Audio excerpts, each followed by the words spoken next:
Hello students, आज हम सभी लोग एक नए टॉपिक पे चर्चा करने वाले हैं और इस टॉपिक का नाम है difference between no and not, जिसका हिंदी अर्थ होता है नो तथा नॉट के बीच अंतर। नो और नॉट के बीच क्या अंतर है, आज हम आप लोगों को यही बताने वाले हैं। इन दोनों शब्दों का प्रयोग कहाँ किया जा सकता है और इन दोनों शब्दों का प्रयोग क्या किसी एक वाक्य के लिए किया जा सकता है या नहीं किया जा सकता, इन्हीं बात पे आज हम लोग चर्चा करेंगे। तो सर्वप्रथम ये जान लेते हैं कि नो और नॉट का हिंदी अर्थ वास्तव में क्या होता है। क्या इन दोनों शब्दों का हिंदी अर्थ एक समान होता है या नहीं, तो ध्यान से देखते हैं। और यह भी हम लोग जानते हैं कि कभी कभी इस तरह के क्वेश्चंस लोगों द्वारा पूछ दिए जाते हैं और हम सभी भ्रमित हो जाते हैं और यह बता नहीं पाते हैं कि नो और नॉट के बीच क्या अंतर होता है। तो चलते हैं, ध्यान दीजिएगा सभी लोग।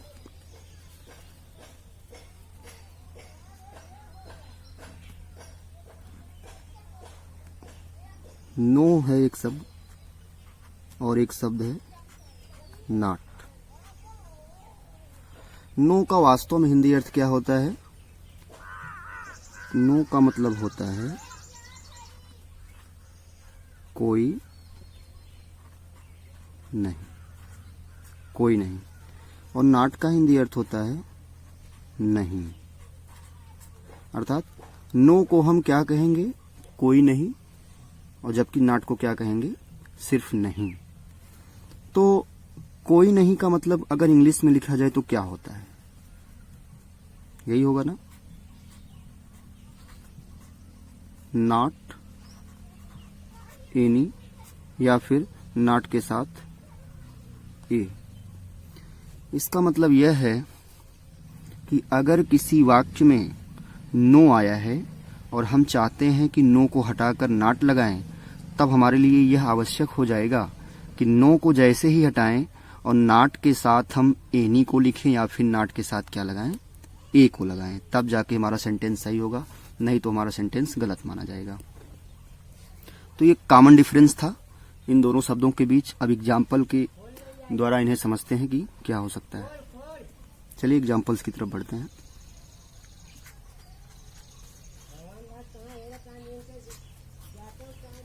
जैसे आपको एक एग्जाम्पल अगर बताया जाए, कहा जाए I have no books. I have no books, इसका मतलब क्या है? मेरे पास किताबें नहीं हैं, मेरे पास किताबें नहीं हैं। इसको हम ऐसे नहीं कह सकते हैं आई हैव नॉट बुक्स। ये वो सेंटेंस गलत माना जाएगा। क्यों गलत माना जाएगा? क्योंकि यहाँ पे पूर्ण निषेध है, यानी स्ट्रांग नेगेटिविटी को शो करने के लिए नो लगाया गया है।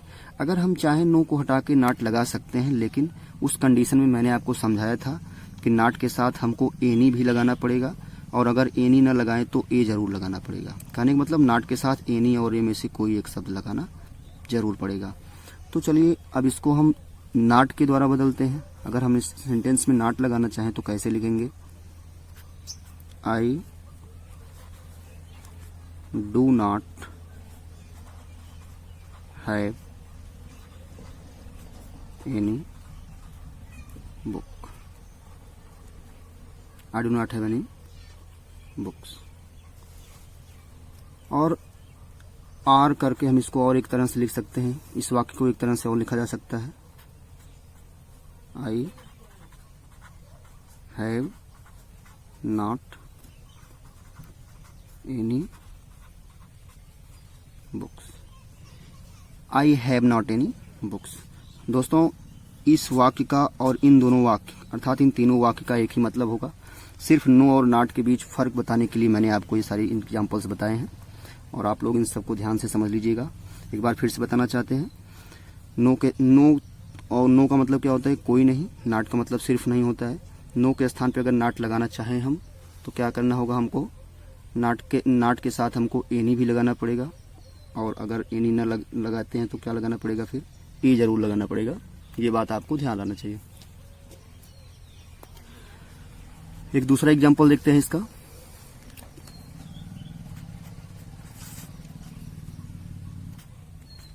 आई हैव नो मनी। देखो यहाँ फिर से नो आया है। अगर हमें नो को हटा के नॉट लगाना है तो क्या करना पड़ेगा? I don't have any money. या इसको और कैसे लिख सकते हैं? I have not any money. Okay, तो ये था पहला अंतर नो और नॉट के बीच। इन दोनों शब्दों में अगर इन दोनों शब्दों को अगर वाक्य में लिख के हमको दर्शाना होगा तो इस तरह से हम दर्शा सकते हैं। दोस्तों, नो और नॉट के बीच जो है दूसरा अंतर क्या होता है, ये उसको हम लोग देखते हैं।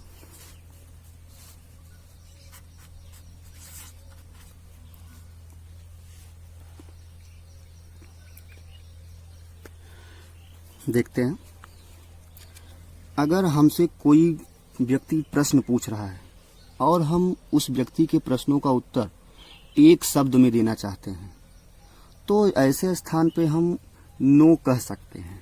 लेकिन अगर उस व्यक्ति के प्रश्नों का उत्तर हम एक शब्द में न देकर एक बड़े से वाक्य में देना चाहते हैं तो ऐसे जगहों पर, ऐसे स्थानों पे हमको जो है नॉट लगाना पड़ता है, नो नहीं लगाना पड़ता है। जैसे एक एग्जाम्पल आपके सामने है। अगर कोई आपसे यह पूछता है विल यू ईट, अगर आपसे कोई पूछता है विल यू ईट, क्या आप खाएंगे, अगर हमको इसका उत्तर देना है तो हम अगर एक शब्द में इसका उत्तर देना चाहें तो हम ऐसा कह सकते हैं नो। ठीक, लेकिन ये तो था नो के लिए। अगर हम इस प्रश्न का उत्तर एक शब्द में नहीं देना चाहते हैं, एक बड़े से सेंटेंस में देना चाहते हैं, तब उस सेंटेंस में जो है हमको क्या करना पड़ेगा? नो नहीं लगाना पड़ेगा, बल्कि क्या लगाना पड़ेगा? नॉट लगाना पड़ेगा। जैसे आई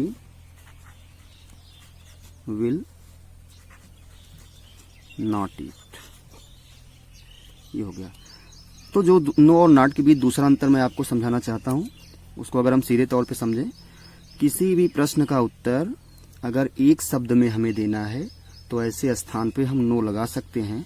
लेकिन अगर एक शब्द में उसका उत्तर नहीं देना है, किसी एक लंबे से सेंटेंस में देना है, तो ऐसे स्थान पे हमको नो नहीं लगाना पड़ेगा, बल्कि क्या लगाना पड़ता है? नॉट लगाना पड़ता है। ओके, चलते हैं तीसरे अंतर की तरफ।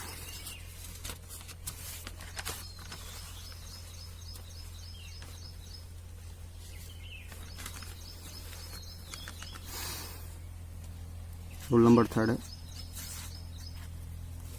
देखिए भाई, नो का प्रयोग जो है स्ट्रांग नेगेटिविटी के लिए किया जाता है, अर्थात पूर्ण निषेध या मजबूत निषेध के लिए प्रयोग किया जाता है, और जबकि नॉट का प्रयोग ऐसे स्थान पे नहीं किया जा सकता। जैसे एग्जाम्पल,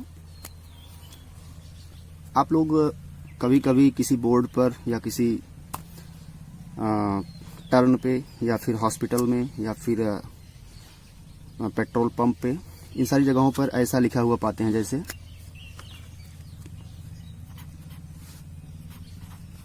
नो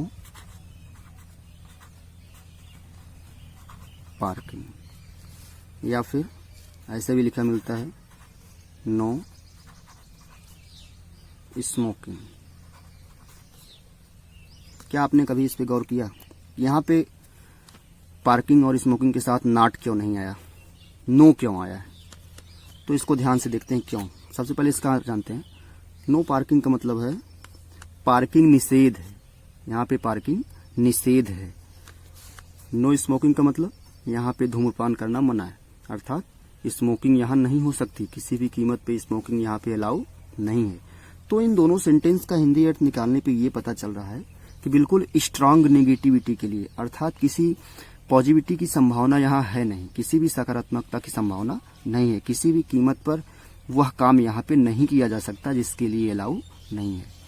तो ऐसे स्थान पे नो का प्रयोग किया जाता है। इसीलिए यहाँ पे पार्किंग और स्मोकिंग इन दोनों के पहले क्या आया है, नो आया है। नो पार्किंग, यहाँ पे पार्किंग नहीं की जा सकती। नो स्मोकिंग, यहाँ पे धूम्रपान नहीं किया जा सकता, बिल्कुल किसी भी कंडीशन में नहीं किया जा सकता। धन्यवाद दोस्तों, आज के लिए इतना ही।